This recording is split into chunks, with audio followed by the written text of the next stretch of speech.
Sa ibang balita ay sinailalim sa stress debriefing ang mga kaanak ng mahigit 300 mangingisda sa General Santos City na nawawala pa rin matapos abutan sa laot ng nagdaang bagyong Pablo.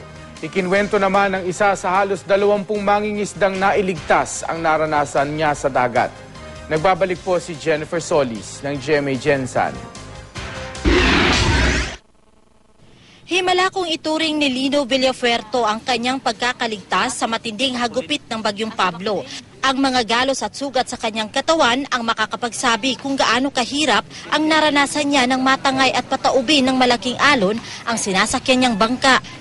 4 na araw siyang nagpalutang-lutang sa karagatan ng Davao Oriental. Nakaligtas din ang pinsan ni Lino na kasama niyang pumalaot. Ang bangka to kulob.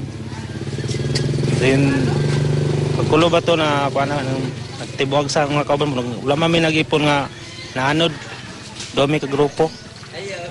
Ang 2, patay niya, 5 rami, nabuhay.